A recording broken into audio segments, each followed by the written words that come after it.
Pemirsa, sebuah pesawat jatuh di tengah sawah di Kertawaluya di Karawang, Jawa Barat. Korban berhasil diselamatkan dan dievakuasi ke RSUD Tirta Mulia. Jatuhnya kapal di desa Kertawaluya, kapal PK. Sebuah pesawat jatuh di areal persawahan Kertawaluya, Karawang, Jawa Barat. Pesawat komersil yang berisi 5 orang ini sempat berputar-putar beberapa menit sebelum akhirnya mendarat darurat. 5 korban selamat telah dibawa ke RSUD Tirta Mulia untuk mendapat perawatan. Warga yang berada di sekitar lokasi langsung berdatangan untuk melihat dari dekat pesawat yang jatuh. Oh, siap.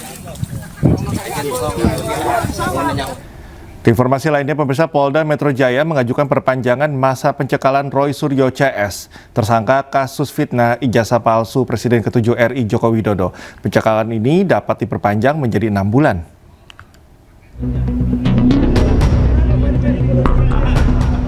Pencekalan terhadap Roy Suryo CS ke luar negeri dalam kasus tudingan ijazah palsu Presiden ke-7 Republik Indonesia berlaku selama 20 hari.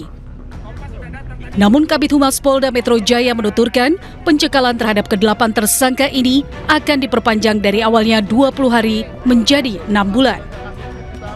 Alasannya untuk memudahkan proses penyelidikan yang dilakukan oleh Polda Metro Jaya yang saat ini masih berlangsung. Ini masih diagendakan dari penyidik karena masih pada saat pemeriksaan minggu lalu dari 3 tersangka mengajukan saksi dan ahli. Nah, penyidik harus melakukan pemanggilan pemeriksaan terhadap saksi dan ahli. Setelah itu akan mengagendakan kepada 5 orang tersangka lainnya. Sebelumnya Roy Suryo CS tak ditahan usai diperiksa sebagai tersangka terkait kasus fitnah ijazah palsu Jokowi pada Kamis 13 November 2025 lalu. Mereka tak ditahan karena mengajukan saksi dan ahli meringankan. Dari Jakarta, Rani Sanjaya, iNews melaporkan. Sebelumnya, Roy Suryo CS dicegah ke luar negeri oleh Polda Metro Jaya menyusul statusnya sebagai tersangka. Mereka juga dikenakan wajib lapor untuk memenuhi proses penyidikan.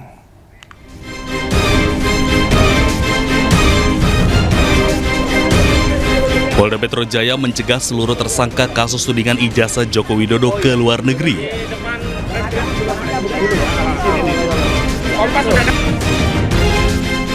Termasuk Roy Suryo yang juga dikenakan wajib lapor untuk memenuhi penyidikan kasus ini.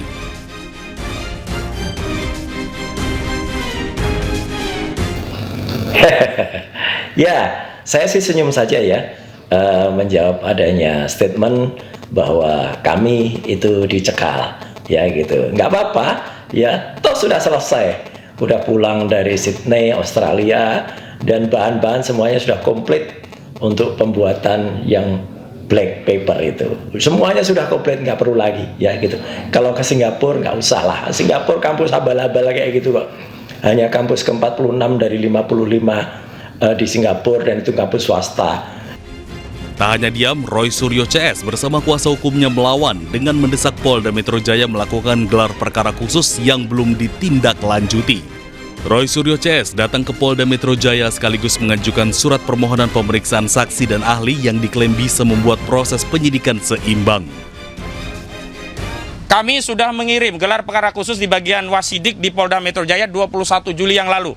Namun sampai hari ini tidak pernah ditindaklanjuti, dan kemarin dari penyidik kami disonding untuk menindaklanjuti, dan hari ini kami juga akan kembali mengirimkan permohonan gelar perkara khusus yang hari ini kami serahkan kembali ke Biro Wasidik. Jadi kami lihat ahli-ahli yang mereka lakukan itu satu, ya, tidak pernah berkualifikasi seperti itu. Hanya bisa membaca undang-undang, bukan pembuat undang-undang. Jadi nggak bisa dong menafsirkan undang-undang. Saya kebetulan yang membuat juga, tapi karena saya dalam hal ini yang diajukan statusnya menjadi tersangka, maka saya nggak bisa. Tapi yang di atas saya inilah orang yang bersama-sama saya dulu. Sebelumnya, Polda Metro Jaya telah menetapkan 8 tersangka dalam kasus tudingan ijazah palsu Joko Widodo. Mereka dibagi dalam 2 klaster dan dijerat dengan pasal UU ITE. Tim Liputan iNews melaporkan. Pemimpin perusahaan rokok besar di Indonesia, PT Djarum, dicekal oleh Kejaksaan Agung. Direktur Utama PT Djarum, Victor Rauhmat Hartono, menjadi salah satu dari 5 orang yang dicekal Kejaksaan Agung ke luar negeri. Pencekalan ini terkait penyidikan kasus dugaan korupsi pajak periode 2016-2020. Pengajuan pencekalan juga sudah dikonfirmasi Menteri Imigrasi dan Pemasyarakatan. Kasus ini sudah dinaikkan ke tahap penyidikan, di mana penyidik tengah mengumpulkan bukti untuk memperkuat dugaan pidana dalam kasus pajak ini. Petugas membenarkan ada tindakan hukum saat menggeledah di beberapa tempat dan para tersangka diduga melakukan tindak pidana korupsi memperkecil kewajiban pembayaran pajak perusahaan.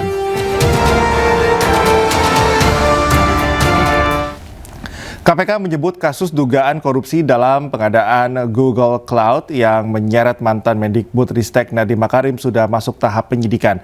Nadiem berpotensi akan ditetapkan sebagai tersangka oleh penyidik.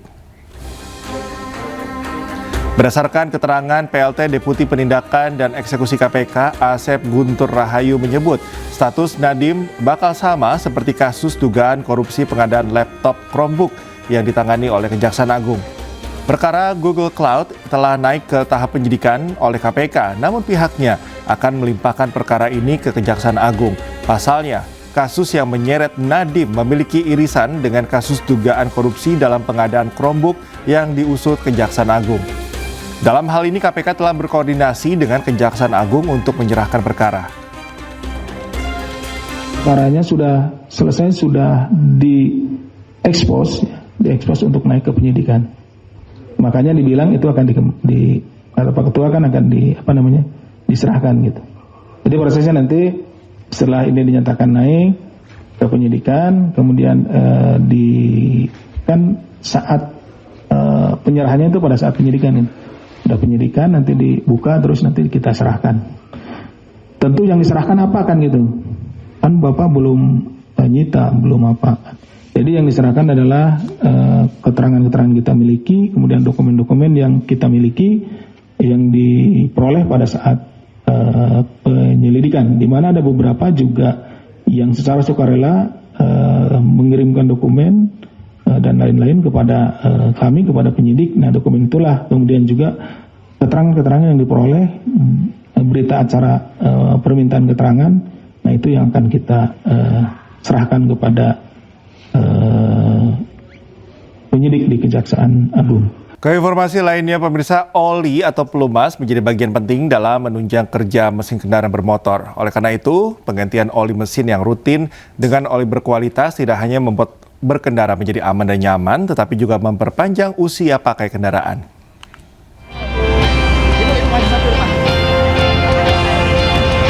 PT Pertamina Persero secara serentak memberikan layanan ganti oli gratis kepada 6.000 kendaraan bermotor yang digelar di 14 provinsi di Indonesia. Ajang ini merupakan bagian dari program Pertamina Berbagi guna mendukung kesejahteraan masyarakat. Bertempat di kantor Pertamina Jakarta, program ganti oli gratis kali ini diberikan kepada 684 pemotor, mulai dari komunitas ojek pangkalan, ojek online, hingga sahabat disabilitas. Selain ganti oli gratis, masyarakat juga bisa mendapatkan layanan potong rambut dan pijat gratis. Bahwa Pertamina selalu memberikan yang terbaik untuk Indonesia, dan untuk produk yang digunakan oleh teman-teman ini adalah karya anak bangsa, karya Indonesia, karena mulai dari base oilnya itu diproduksikan di Indonesia, yaitu di Dumai dan di Cilacap, kemudian diolah menjadi pelumas, itu pabriknya ada di Cilincing dekat sini, kemudian ada di Gresik dan juga ada di Cilacap. Artinya ini merupakan murni karya anak bangsa, murni untuk negara, dan ini murni untuk masyarakat Indonesia. Program ganti oli gratis ini disambut antusias para pengemudi ojek online dan penyandang disabilitas. Kegiatan ini diharapkan rutin dilakukan untuk meringankan beban ekonomi. Bagus ya dengan adanya Pertamina mengadakan ganti oli gratis untuk para ojol, karena juga untuk meringankan kita. Karena kan sehari-hari kan kita berjalan terus kan pemakaian oli kita kan bisa 2 minggu sekali ya, 2 minggu sekali, nggak nyampe 2 minggu sekali kan kita ganti oli. Ya kalau bisa sih Pertamina sering-sering lah ngadain acara ganti oli untuk para ojol ya, biar untuk meringankan beban kita juga. Pastinya lah, kan saat ini harga oli kan lumayan juga. Cuman ini kan hanya dikasih cuma-cuma sama Pertamina. Ya terima kasih banyak lah untuk Pertamina. Selain ganti oli gratis, Pertamina Peduli juga memberikan beasiswa sekolah kepada 200 anak dari penyintas kanker, bantuan berupa biaya sekolah, perlengkapan sekolah, dan laptop sebagai penunjang belajarnya. Berbagai kegiatan sosial yang dilakukan PT Pertamina merupakan bentuk komitmen untuk memperbaiki dan meningkatkan layanan kepada masyarakat, baik dalam tata kelola maupun perbaikan budaya perusahaan. Dari Jakarta, Ade Firmansyah, iNews melaporkan. Pemirsa, di tengah kondisi ekonomi global yang sedang tidak stabil, upaya memperkuat pertumbuhan ekonomi nasional kembali mendapat angin segar. Forum Masyarakat Indonesia Emas bersama dengan investor asal Tiongkok akan membuka 6 pabrik baru di wilayah Batang, Jawa Tengah.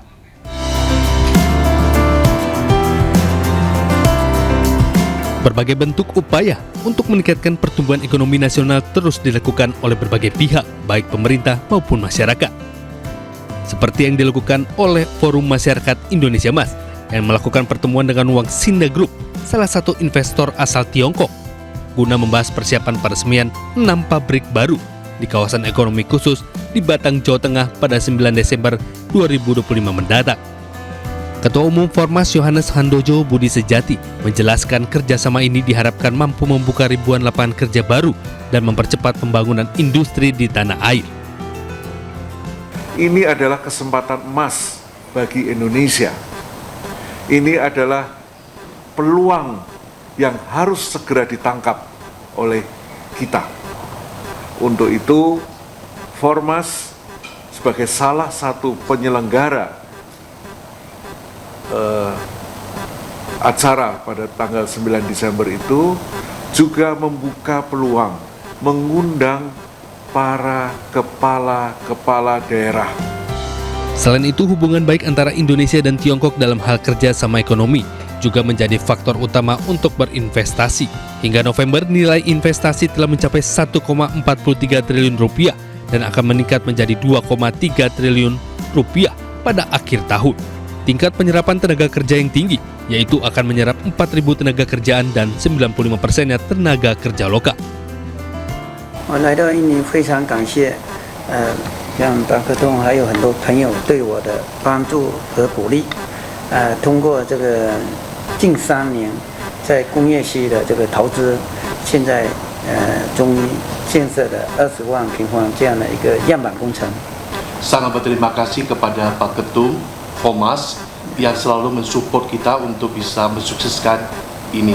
Tentunya harus akurat ya, tapi intinya bahwa penyerapan tenaga kerja itu tentunya akan merupakan salah satu dari direct employment, di samping indirect employment yang lain.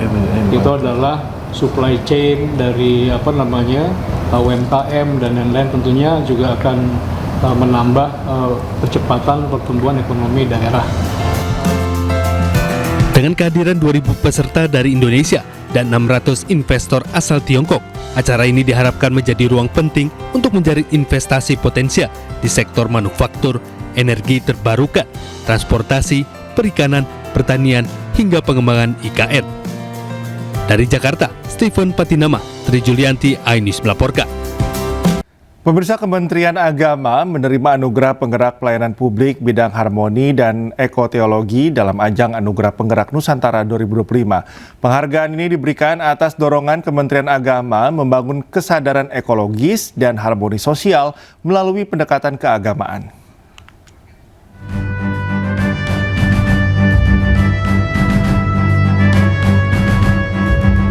Kementerian Agama dinilai berhasil mengintegrasikan pendekatan spiritual dalam upaya menjaga kelestarian lingkungan dengan mendorong masyarakat menjaga alam sebagai bagian dari ajaran agama.